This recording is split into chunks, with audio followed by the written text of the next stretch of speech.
Hi, welcome to Freshy study corner. இன்றைக்கி நம்ம பார்க்க போகிறது கம்யூனிட்டி ஃபார்மசி அண்ட் மேனேஜ்மெண்ட் அப்படிங்கிற சப்ஜெக்டில் இருக்கிற கொஷின் ஆன்சர்ஸ் தான். வாங்க வீடியோக்குள்ளே போகலாம். GPP stands for dash. ஜிபிபியோட ஃபுல் ஃபார்ம் என்ன அப்படின்னு கேட்குறாங்க. ஆப்ஷன்ஸ் பாருங்கள். Good pharmacy product, good pharmacist practice, good pharmacy practice, good pharmacy performance. இதில் சரியான பதில் என்ன? குட் ஃபார்மசி ப்ராக்டிஸ் அப்படிங்கிறது தான் சரியான ஆப்ஷன். ஒவ்வொரு வார்த்தையையும் நோட் பண்ணுங்கள். Pharmacy, pharmacist, practice, performance. Mind ஒன்று சொல்லும், பட் மார்க் பண்ணுறது ஒன்றா இருக்கும். அதனால் தெளிவாக ஒவ்வொரு வார்த்தைக்கும் என்னன்றதை கரெக்டாக பாருங்கள். தவறானதை எலிமினேட் பண்ணிங்கனாலே நமக்கு சரியான பதில் என்னன்றது நமக்கு கண் முன்னாடி வரும். நல்ல தெரிஞ்ச கேள்விகளே தவறாக மார்க் பண்ணுறதுக்கான ட்விஸ்ட்டு தான் இது. இந்த மாதிரி கேள்விகளோட ஆப்ஷன்ஸ்கள். SOP stands for dash. இதுவும் ஒரு அப்ரிவேஷன் கொடுத்து ஃபுல் ஃபார்ம் கேட்குறாங்க. எஸ்ஓபியோட ஃபுல் ஃபார்ம் என்ன அப்படின்ட்டு ஆப்ஷன்ஸ் பாருங்களேன். Sample operating procedures, system operating procedures, standard operating procedures, simple operating procedures. இதுக்கு சரியான பதில் என்ன? Standard operating procedures. ஸ்டாண்டர்ட், இந்த எஸ் மட்டும்தான் மாறி இருக்கு, மற்ற எல்லாமே ஒரே டேர்ம் தான், ஆப்ரேட்டிங் சிஸ்டம்னு சொல்லிட்டு. ஸோ இந்த கேள்விக்கான பதில் standard operating procedures. Pharmacist are registered under dash. ஃபார்மசிஸ்டெல்லாம் எந்த ஆக்ட் கீழே ரெஜிஸ்டர் பண்ணப்படுறாங்கன்னு கேட்குறாங்க. ஆப்ஷன்ஸ் பாருங்கள். Pharmacy act 1948, Drugs and Cosmetic Act 1940, Drugs and Magic Remedies Act 1954, Narcotic Drugs and Psychotropic Substances Act 1985. இதில் நமக்கு நல்லா தெரியும், ஃபார்மசி ஆக்ட் 1948 கீழே தான் ஃபார்மசிஸ்டாக register பண்ணப்படுறாங்க. RX is used to symbolize dash. RX அப்படிங்கிறது எதை அடையாளப்படுத்துது அப்படின்னு கேட்குறாங்க. Option inscription, subscription, superscription, சிக்னேச்சுரா.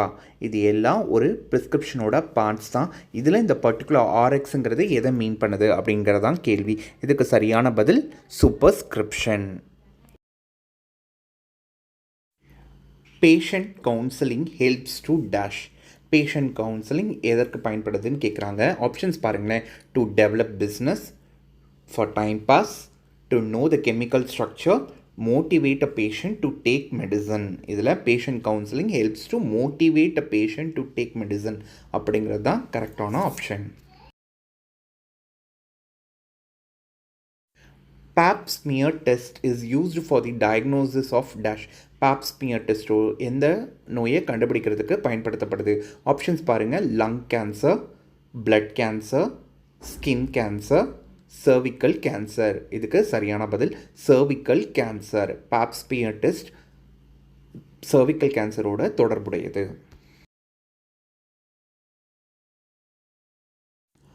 The structured evaluation of a patient's medication for improving health outcomes is termed as dash. நோயாளியின் மருந்துகளின் கட்டமைக்கப்பட்ட மதிப்பாய்வுக்கு என்ன பேர் அப்படின்னு கேட்குறாங்க. ஆப்ஷன்ஸ் பாருங்கள். Medication error, medication review, hospital formulary, pharmaco vigilance. இதுக்கு சரியான பதில் medication review. An important document of the hospital containing a collective list of drugs is called as dash. ஹாஸ்பிட்டலோட ஒரு முக்கியமான டாக்குமெண்ட்டாக அதில் லிஸ்ட் ஆஃப் ட்ரக்ஸோட கலெக்ஷன் இருக்குது அப்படின்னு சொல்கிறாங்க. அது என்ன? ஆப்ஷன்ஸ் பாருங்களேன். Pharmacopoeia, medication review, hospital formulary, drug information review. இந்த 4ல் ஹாஸ்பிட்டல் ஃபார்முலரி அப்படிங்கிறது தான் சரியான பதில். SOPs provide additional information for the dash. Option பாருங்கள். Selling process, purchase process, audit process, pharmaceutical practice. SOP எதுக்காக அடிஷ்னல் இன்ஃபர்மேஷன் தருது அப்படின்னு கேட்குறாங்க. இதுக்கு சரியான பதில் என்னென்னா ஆடிட் ப்ராசஸிங்க்கு தான் இந்த எஸ்ஓபி அடிஷ்னல் இன்ஃபர்மேஷன் தருது.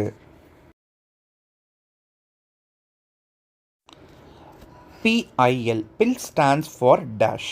ஆப்ஷன்ஸ் பாருங்கள். Patient information leaflet, patient interaction leaflet, patient injury leaflet, physician information leaflet. இதுக்கு சரியான பதில் பேஷண்ட் இன்ஃபர்மேஷன் லீஃப்லெட். வாங்க, இது உங்களுக்கு ரொம்ப தெரிஞ்ச கேள்வி தான். OTC stands for dash. Over the counter, over the country, over the case, oral the counter. இதில் சரியான பதில் என்ன? ஓவர் தி கவுண்டர் அப்படிங்கிறது தான் ஓடிசியோட கரெக்டான full form. LASA stands for, LASA stands for dash அப்படின்னு கேட்குறாங்க. ஆப்ஷன் பாருங்களேன். Like alike and sing alike, leave alike and sound alike, look alike and sound alike, lost alike and source alike. இதில் சரியான பதில் என்ன? Look alike, sound alike. Dash is a discrepancy between a prescription and medicine that a pharmacy delivered to the patient or distribute to the ward on the basis of prescription அப்படின்னு கேட்குறாங்க. ப்ரிஸ்கிரிப்ஷனில் prescribe பண்ண மருந்துக்கும் ஃபார்மசியால் வழங்கப்பட்ட மருந்துக்கும் உள்ள முரண்பாடுக்கு என்ன பேர் அப்படிங்கிறது தான் கேள்வி. ஆப்ஷன்ஸ் பாருங்கள். Prescription error, medication error, dispensing error, pharmaceutical error. இந்த 4 ஆப்ஷனில் இதுக்கு பதில் டிஸ்பென்சிங் எரர். ஏன்னா ப்ரிஸ்கிரிப்ஷனில் ப்ரிஸ்கிரைப் பண்ண மாதிரி மெடிசனை கொடுக்காம டிஸ்பென்ஸ் பண்ணதால் இதுக்கு பதில் டிஸ்பென்சிங் எரர்.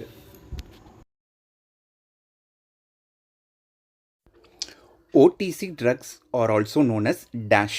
OTCனா என்னன்னு பார்த்தோம். இப்போ தான் ஓவர் தி கவுண்டர் ட்ரக்ஸ்ன்னு பார்த்தோம். அதுக்கு வேறு பேர் என்ன அப்படின்னு கேட்குறாங்க. ஆப்ஷன்ஸ் பாருங்கள். Prescription drugs, non prescription drugs, scheduled drugs, ancillary drugs. இதில் சரியான பதில் என்ன அப்படின்னா அது நான் ப்ரிஸ்கிரிப்ஷன் ட்ரக்ஸ் தான் இன்னொரு பேர் OTC drugs.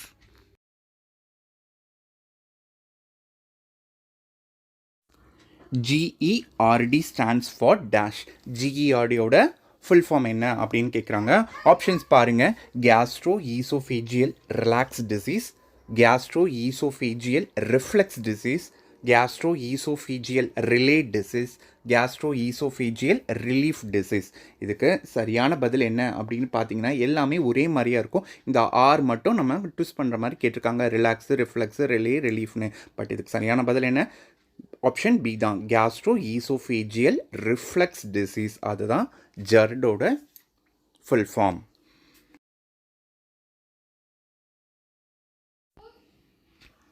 Dash is a voluntary or involuntary emptying of stomach contents through mouth. Options பாருங்கள். Vomiting, diarrhoea, GERD, peptic ulcer. இதுக்கு சரியான பதில் என்ன? எம்டிங் ஆஃப் ஸ்டொமக் த்ரூ மவுத்னு கேட்குறாங்க. ஸோ இதுக்கு பதில் வாமிட்டிங்.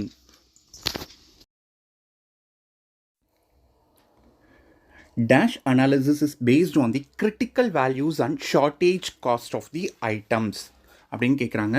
ஆப்ஷன்ஸ் பாருங்கள். ABC analysis, VED analysis, EOQ analysis, none of the above.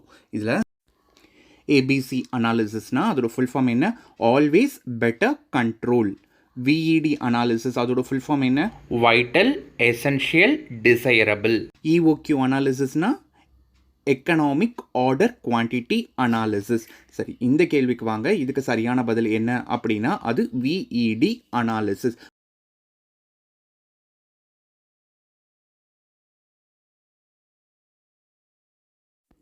A balance sheet shows dash and liabilities. Balance ஷீட்டில் என்னெல்லாம் இருக்கும் அப்படின்னு கேட்குறாங்க. ஒன்று லயபிலிட்டியா, அப்போ இன்னொன்று என்ன அப்படிங்கிறது தான் கேட்குறாங்க. ஆப்ஷன்ஸ் பாருங்கள். Capital, assets, goods, receipt. இந்த இதில் சரியான பதில் assets. So balance sheet shows assets and liabilities அப்படிங்கிறது தான் சரியான பதில். The minimum qualification of registered pharmacist is dash. Registered ஃபார்மசிஸ்ட்டாக பதியணும்னா அதுக்கு என்ன மினிமம் குவாலிஃபிகேஷன் நமக்கு தெரியும். இருந்தாலும் ஆப்ஷன்ஸ் பார்க்கலாம். D pharm, B pharm, M pharm, pharm D. இதுக்கு சரியான பதில் D pharm. Diploma in pharmacy அப்படிங்கிறது தான் minimum qualification for registration of pharmacist. The preparation of SOPs in pharmacy is a responsibility of dash. ஃபார்மசியில் SOP prepare பண்ணுறது யாருடைய பொறுப்பு அப்படிங்கிறது தான் கேள்வி. ஆப்ஷன் பாருங்கள். Physician, pharmacist, patient, staff nurse. So ஃபார்மசின்னு சொல்லியிருக்காங்க. ஃபார்மசியில் ப்ரிப்ரேஷன் ஆஃப் எஸ்ஓபிங்கிறது ஃபார்மசிஸ்டோட பொறுப்பு தான். ஸோ இந்த கேள்விக்கு பதில் ஃபார்மசிஸ்ட்.